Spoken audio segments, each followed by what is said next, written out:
Bonsoir à tous, bienvenue sur videobourse.fr pour une nouvelle analyse moyen terme de la paire euro-dollar d'après des graphiques en journalier. Lors de notre dernière analyse, j'avais dit, donc on est à peu près au niveau des 1.3620 il me semble, j'avais dit qu'en cas d'accélération baissière et de retest de l'ancienne trendline, donc on voit ici en bleu marine, donc l'ancienne résistance oblique qui a conduit la tendance qui était donc devenue support, on pourrait prendre position à l'achat en se protégeant sous les derniers plus bas, dans l'optique de jouer une configuration de pullback à moyen long terme.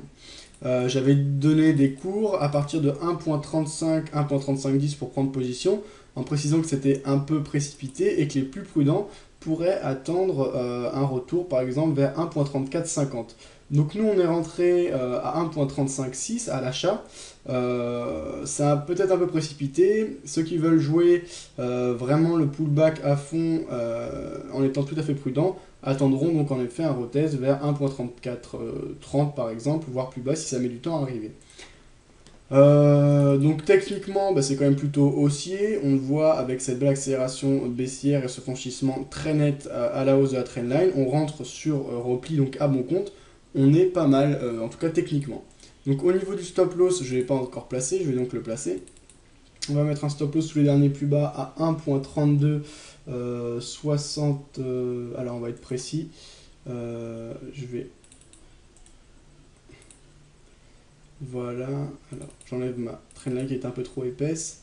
Je vais prendre les derniers plus bas de manière relativement précise. Donc 1.32 63. 1.3263, donc juste sous les derniers plus bas. Donc techniquement et théoriquement, c'est un point pour placer son stop loss intéressant. Je dis n'importe quoi, enfin je le placerai lundi, mais actuellement, comme on est le week-end, bien sûr, je ne peux pas le placer puisqu'on est chez FX Pro et que ce broker ne me permet pas de placer de stop loss ou de prendre position pendant le week-end.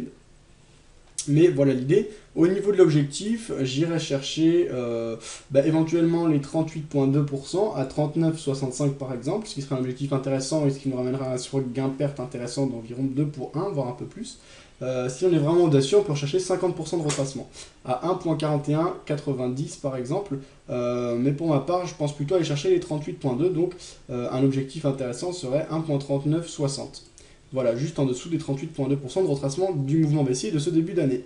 Donc on va faire apparaître des trendlines.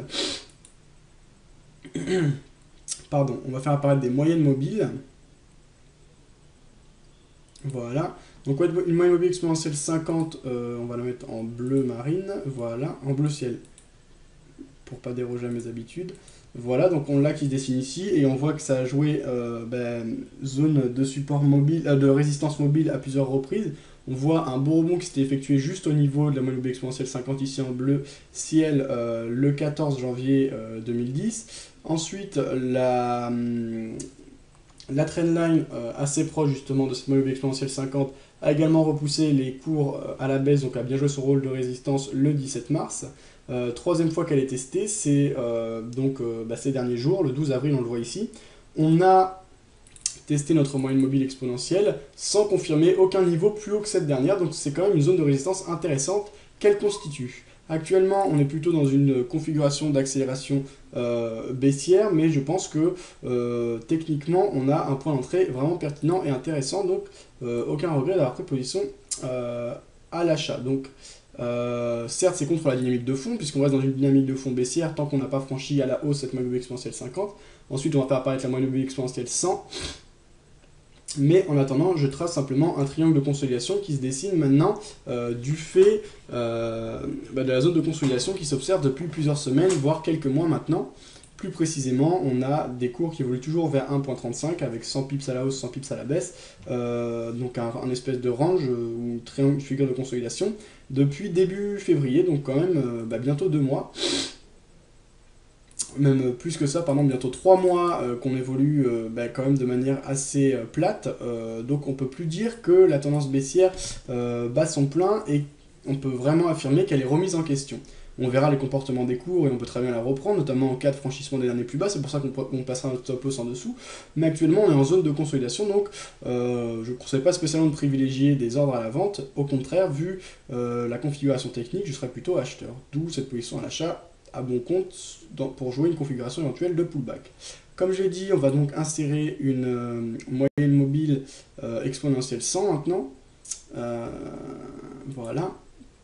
Donc 100 qu'on va mettre en noir. Voilà.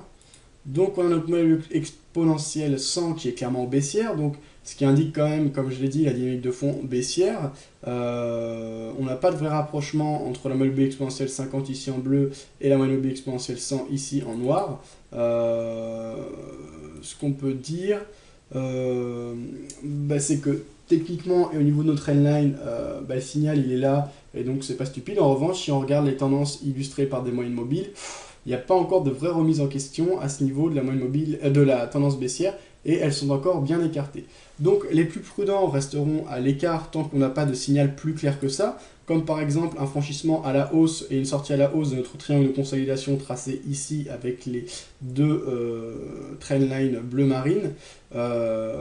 Également, pour ceux qui veulent jouer le pullback mais de manière moins agressive que ce qu'on a fait, on pourra attendre le retour vers 1.3440, 1.3450 par exemple. Voilà, donc pour ma part, je suis donc haussier puisque j'ai pris position à l'achat.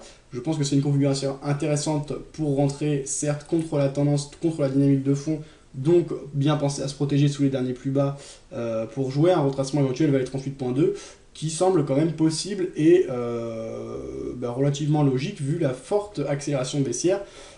Comme on dit, les arbres ne montent pas au ciel. Il y a bien un moment où ça va corriger un minimum. Là, on a une zone de consolidation. C'est pas stupide de rentrer à l'achat actuellement. Et je pense que c'est rentré à bon compte avec un stop loss stratégique et relativement proche de notre point d'entrée, ce qui nous permet un ratio gain-perte intéressant. Voilà mon opinion sur la paire euro-dollar à moyen long terme. Bon week-end à tous et à bientôt sur vidéobourse.fr.